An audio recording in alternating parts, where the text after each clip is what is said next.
The vote had already been cast when the doors of the chamber opened, and the air itself seemed to change.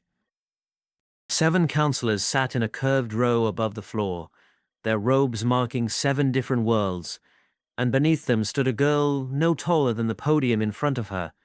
Her name was Ren Calder. She was 11 years old. She had been born on a colony ship and had never once set foot on the planet her species called home, and in less than an hour, by unanimous vote of the Kesh Systems Tribunal, she was going to die. Her crime, according to the transcript, was espionage. She had been caught inside a restricted archive on the moon of Orkai, holding a data crystal that did not belong to her.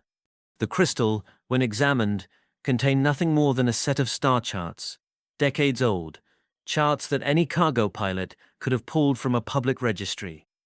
It did not matter. The archive belonged to the Keshan military caste, and no outsider was permitted inside it, and the law made no distinction between an 11-year-old chasing a story for a school project and a trained operative sent to steal secrets. The presiding counselor, a broad-shouldered Keshan named Draith Ilun, rose to deliver the sentence himself. His voice was flat, procedural, the voice of a man reciting something he had said 100 times before. By the law of the Outer Systems Accord, ratified in the year of the Long Peace, unauthorized entry into a restricted military archive by a foreign national is punishable by death. The tribunal finds no mitigating circumstance sufficient to overturn precedent. Sentence to be carried out at the setting of the second sun. Nobody in the chamber objected. Nobody ever did. What none of them noticed, in the tiers of observers pressed against the back wall, was a single human man standing perfectly still. He wore a mechanic's jacket, stained with engine grease, the kind of clothing that made a person invisible in a crowd. He had not moved since the sentence was read. He had not spoken. He was simply listening the way a man listens when he is counting something, and what he was counting were the names of everyone in that room. His name was Nathan Calder. He had spent the last 6 years of his life letting people believe he repaired starship engines for a living, and in all that time, not one person on Orkai had ever asked him what he had done before that. He was about to remind them. The tribunal did not know that the girl's father was in the building. They did not know he had watched from behind 2 layers of security glass as his daughter was led into that archive in handcuffs. They did not know that 6 years earlier, before the mechanic's jacket, before the quiet apartment near the docking ring, before any of it, Nathan Calder had signed his name to a treaty that the Keshan military caste had sworn on their ancestors' graves never to break. They were about to find out exactly how much that promise had been worth. The chamber cleared slowly after the sentencing, councillors filing out through a side door reserved for their rank, guards escorting Ren toward a holding cell to await the setting of a second sun. She did not cry. She had inherited that from her father, a kind of stillness that unsettled people more than tears would have. One of the guards, a young Keshan barely out of his own schooling, kept glancing at her sideways, the way a person looks at something they have been told is dangerous, which does not look dangerous at all. Nathan followed at a distance, close enough to track her, far enough to remain unseen. He had done this kind of work before. Following without being followed was the first thing they had taught him, back when he wore a different uniform and answered to a different name. He found a maintenance corridor that ran parallel to the detention wing and used a keycard that should not have worked and did. The door light blinked green. Somewhere in the tribunal's records, a system he had quietly modified years ago, back when he first arrived on Orkai and realized exactly how exposed his daughter would be growing up among people who had never had a reason to fear her kind, recognized his credentials as belonging to a maintenance technician with full facility access. He had built that door himself, in a sense, 6 years before he ever thought he would need it. Inside the corridor, the air smelled of coolant and old metal. He moved fast now, no longer bothering to hide his urgency, because urgency here would only read as a father's panic, which was, after all, exactly what it was. He reached the holding block's outer door and stopped. 2 guards stood on either side of it. Behind them, through a reinforced window, he could see his daughter sitting on a metal bench, her knees pulled to her chest, watching the door the way a person watches a door when they're trying very hard not to hope that someone is coming. Nathan did not draw a weapon. He did not raise his voice. He simply stepped into the light where the guards could see him and said, in perfect, unaccent Keshan, a sentence that made both of them go still. I need to speak to whoever still remembers the name Calder Division. The younger guard frowned, uncertain. The older one did not move at all. His eyes narrowed, and something crossed his face that looked almost like recognition, though he could not possibly have been alive when that name still meant anything.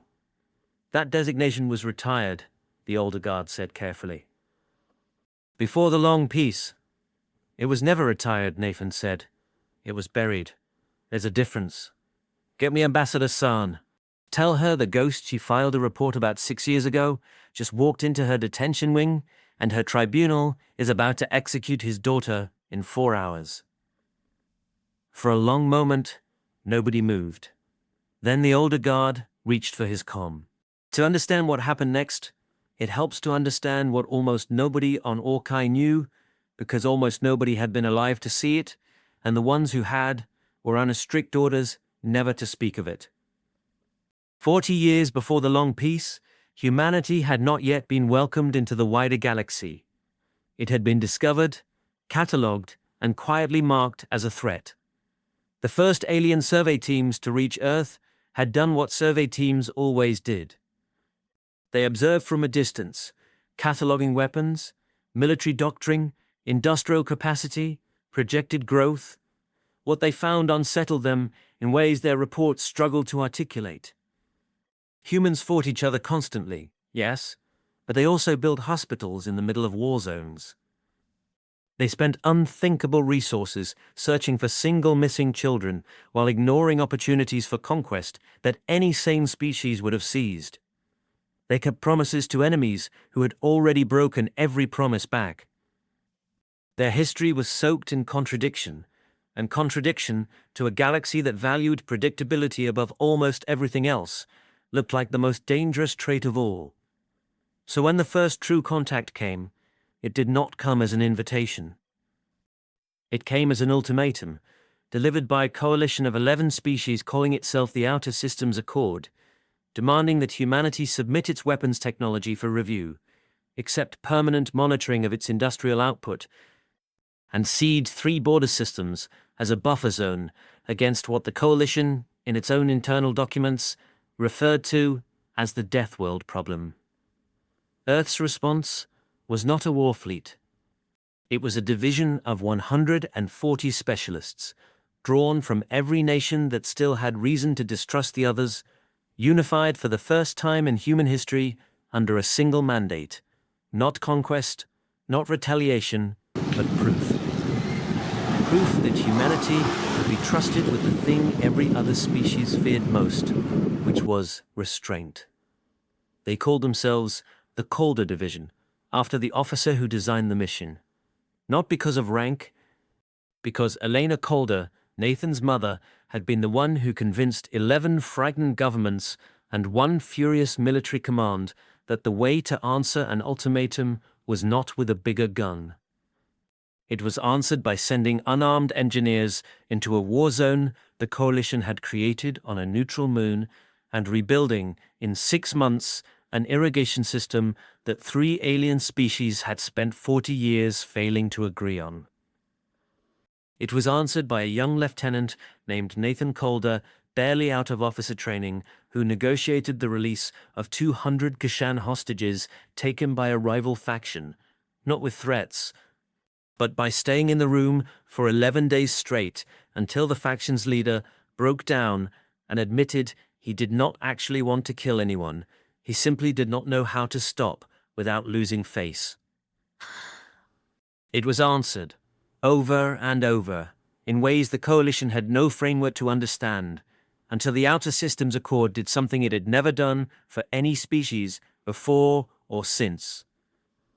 It voted, narrowly, to extend humanity full membership rights, on one binding condition, written into the treaty in language so old-fashioned it read almost like a wedding vow. Any Accord member who caused deliberate, unlawful harm to a human under the age of majority would trigger immediate reactivation of the Calder Division's founding charter, restoring to its named officers full military authority across all Accord territory until the matter was resolved. Nobody had invoked that clause in 38 years. Most of the Accord's current government had never even read it. It had been filed away as a historical curiosity, a relic of a more paranoid age, the kind of clause diplomats joke about at dinners, because surely, nobody would ever be foolish enough to sentence a child to death and give them a reason to use it. Ambassador San arrived at the detention wing 11 minutes after the call went out, moving faster than a woman of her age and rank had any business moving.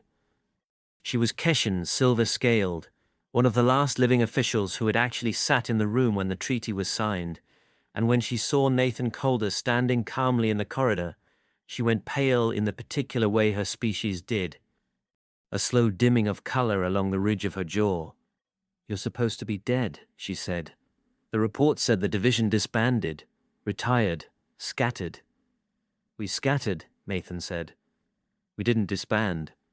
"There's a difference, and it's written into the treaty your own government signed, which I am guessing nobody on this tribunal has actually read in 20 years. Nathan. Her voice cracked slightly on his name. "What is this about?" 4 hours ago, a Keshin tribunal sentenced my daughter to death for looking at outdated star charts. His voice did not rise. That was the thing about Nathan Calder that unsettled people who had only ever seen anger as loud. His calm was worse. Under Accord law, that's a capital sentence for an act of espionage. Under the treaty founding charter, Section 12, that's also the exact trigger clause that hands full military authority across the system back to the Calder Division. Full authority, Ambassador. Not oversight, not review, authority. San's throat worked. That clause was symbolic. Everyone understood it as symbolic. It was never symbolic, Nathan said. It was the only reason my mother agreed to send us here unarmed in the first place. She didn't trust promises, she trusted enforcement. So she built the enforcement into law, where nobody could quietly repeal it. And then she made sure it would activate under exactly the one condition no civilized government should ever trigger by accident. He let that sit in the corridor between them. "I need you to understand something," he continued. "I am not here as a threat.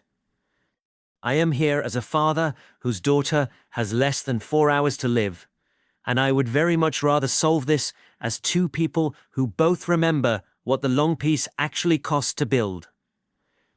But if this tribunal executes her, the clause activates whether anyone intends it to or not. It doesn't care about intention, it cares about the act. And once it activates, I am legally required, under a treaty your government still recognizes, to assume command of every Accord military asset in this system until the matter is, in the treaty's own words, resolved to the satisfaction of the reactivated division." "There is no division left to reactivate," San said, though her voice had lost its certainty. "You said it yourself. You scattered." Nathan reached into his jacket and withdrew a small data chip, offering it to her without ceremony. 140 specialists, he said. Every one of them still alive, still bound by oath, still holding active reserve commissions under a charter nobody bothered to formally dissolve, because dissolving it required a 2/3 vote of the same Accord Council that's terrified of what happens if word gets out. They let it lapse. By the accident. 61 of them are within 3 days' travel of this system right now. I checked. I've been checking for 6 years, Ambassador, because I moved here specifically because I did not want to have to use this. I wanted my daughter to grow up in the peace we built. I did not want her to ever learn what her mother's call sign meant. San stared at the chip in his hand as though it might detonate. You said her mother's call sign, she said slowly. Not yours. Nathan's jaw tightened, the first crack in his composure since he'd entered the building. Elena Calder was my mother, he said. Ray Calder was my wife. She died on this station 4 years ago in an accident your safety board ruled unavoidable. I let that go, because grief has to end somewhere, and I did not want my daughter raised by a man who saw enemies in every accident. I have spent 6 years teaching Ren that this galaxy is not the same one her grandmother had to fight. I have spent 6 years making sure she never had to know what I used to be. He stepped closer, and for the first time, San saw something in his eyes that was not calm at all. It was simply very, very controlled. Your tribunal took that away from her in a single afternoon, he said. So here is what I am offering you, Ambassador, and I am only going to offer it once. Stay the execution. Reopen the case with a review board that actually looks at the evidence, which, if anyone had bothered, would show my daughter walked into an unlocked archive following a school assignment about pre-Accord trade routes, and had no idea it was restricted because your own facility failed to post updated signage after the wing was reclassified 8 months ago. Do that, and this stays between us. The division stays asleep. Nobody outside this corridor ever needs to know how close you came to waking it. And if I can't, Sarn whispered, if the tribunal won't reconvene in time? Nathan's voice did not change at all. Then the clause activates itself in 3 hours and 41 minutes, and I stop being a mechanic, and you find out exactly how much of my mother's mercy I inherited, and how much of it I didn't.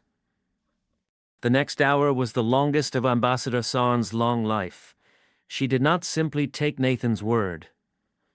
She could not have, even if she believed him, because the machinery of Keshan law did not bend for a single desperate claim, however credible the man making it.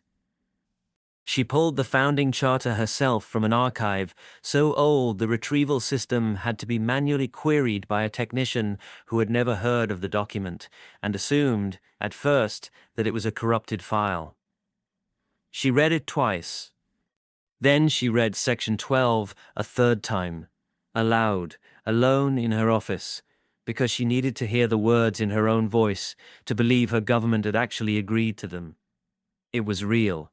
Worse, it was airtight. Whoever had drafted it, whoever this Elena Calder had been, had anticipated exactly this scenario and had closed every loophole a frightened council might try to use to wriggle free of it. The clause did not require proof of malicious intent by the tribunal. It required only the fact of the execution.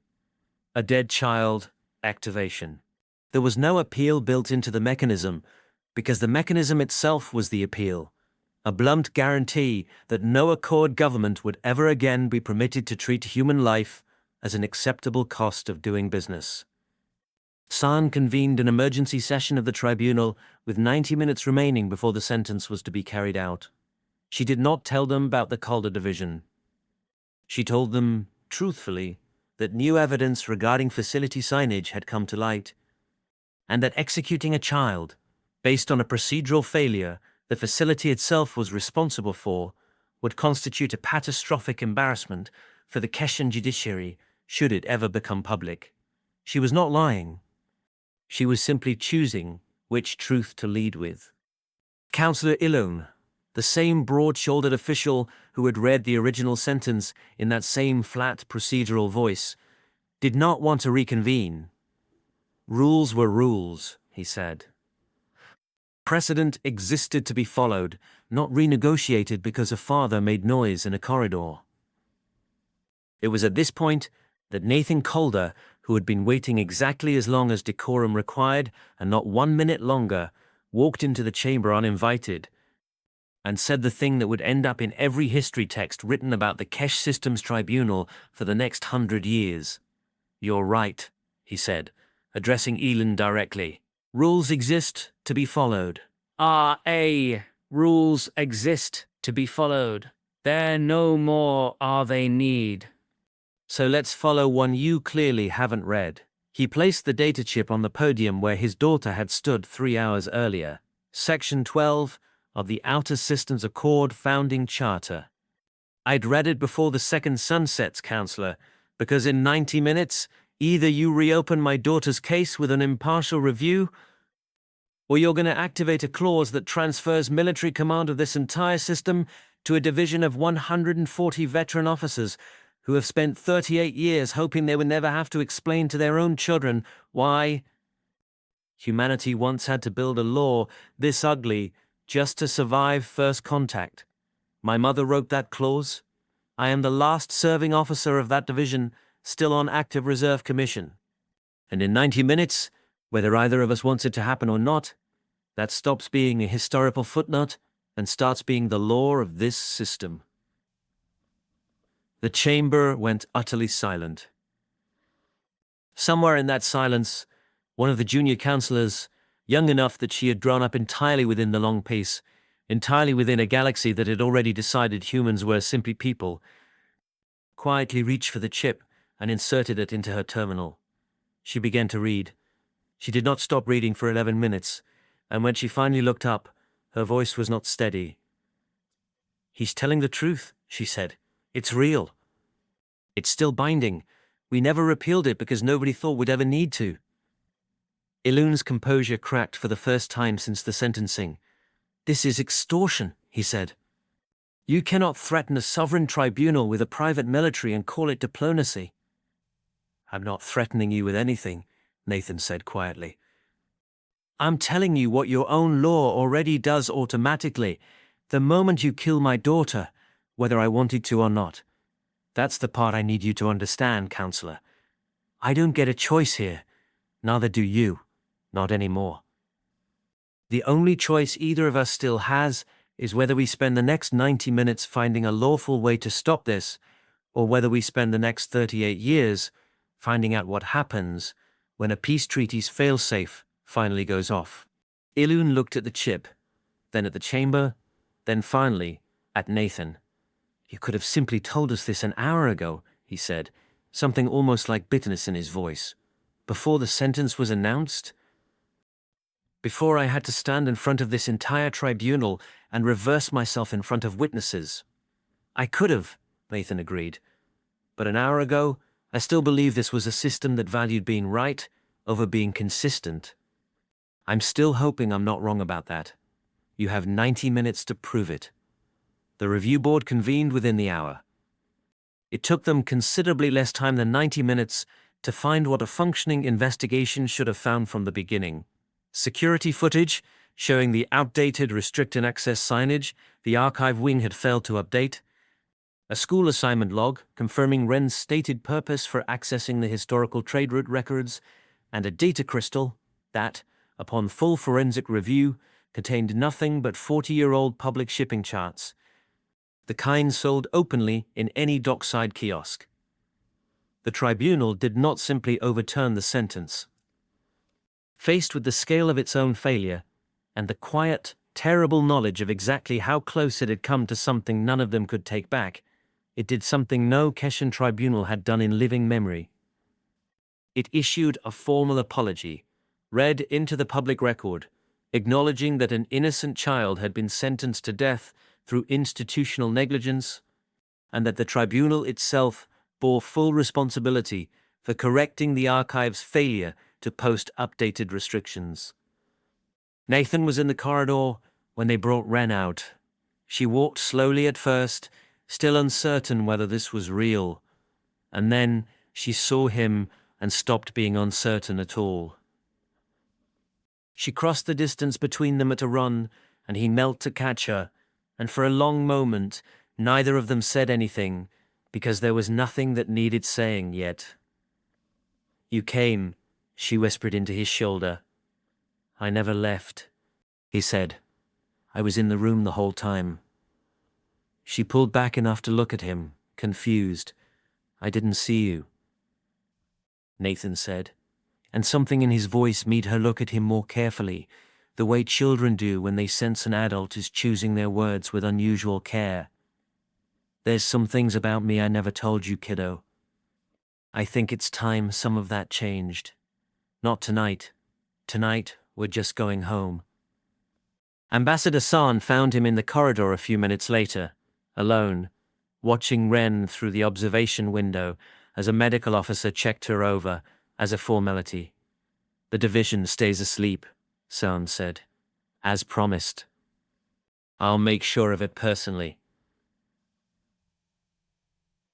"I know you will," Nathan said. "You're one of the few people left who actually remembers why it matters that it does."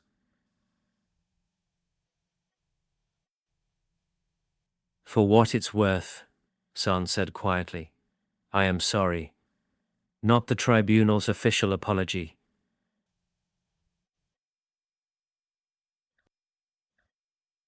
Mine.